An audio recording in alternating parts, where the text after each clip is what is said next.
Pancho, just how important is this exhibition to the association? The exhibition is very important in the sense that it brings all the Americas together and brings some people from around the world here also. And it's a 3-day convention that puts the suppliers and the concessionaires together under one roof, and they get to network quite a bit and see all their clients in a 3-day period. Therefore, it's important for both the suppliers and for the concessionaire. It's much less frenetic than other shows, and that's actually part of its charm, isn't it? There's actually quality time here that the individuals can spend together. There's a lot of quality time, apart from the business time that we have during the days. We take advantage of the people coming early on Sunday to have a picnic together and spend informal time, play a golf round, go fishing, and the tennis players can play tennis. And in this facility, we're lucky that everything's very close. So people can do it and still participate with the picnic where they mingle with everybody else during the first day. The floor offers a tremendous platform for the players, and some of the suppliers are actually using it very creatively this year. It has a nice feel about it. It has a very nice feel this year, and the suppliers have really done a great job upgrading their booths. They have very nice booths this year, and every year they're getting a little bit better, so we're very happy with that also. Just talk about the sort of progress that the South American market is making in the place, and who's doing what. Well, in the South American market, undoubtedly you have large countries like Brazil that are doing very well economically locally, so therefore the duty-free business does very well.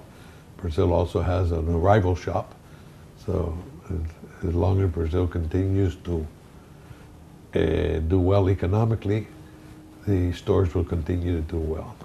Chile is also doing well, Colombia is doing very well, Central America, there's a little bit of turmoil. You have the problem going on in Mexico with the frontier more than anything, but the airports are still there. In Mexico, they went down a little. You have Mexico that declared bankruptcy, so that's less flights, so it becomes less passengers, possible to sell them. And Panama, with the expansion of the canal, we have a good economical base. Panama's growing around 7-8% a year, GDP, which is very good, so thank God that business is doing well. Well, that business is your business. So how are you sort of expanding at the moment? What are you looking? Let's specifically look at your business in terms of what you're trying to achieve. Well, in the duty-free end of our business, we're looking at the airports, where you can get more space in airports, make nicer stores, more dedicated to specific items. And the hardest part in any airport is to get space, because airports were built prior to duty-free, or even when they were expanded, they weren't thinking that much about duty-free.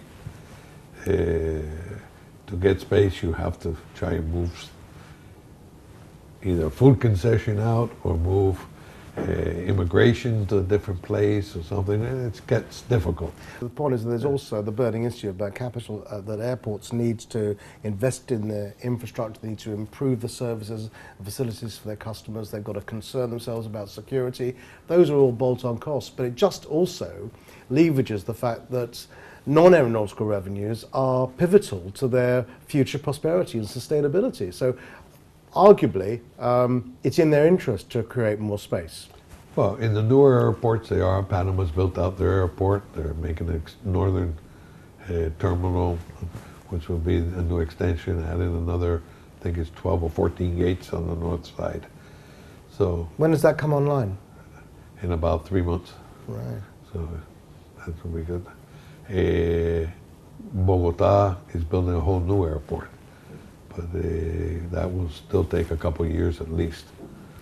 So, and with the new airport, they will have more space for retailing. So if there's one statement that you would make about how people should look at business opportunities in the Americas, what would it be? You always have to think positive. There's always a business to be done somewhere, It's a matter of finding how to do it and having the right products in the stores, because after all, we're only supplying what the people want to buy. You can push some products, but you have to have the products they want.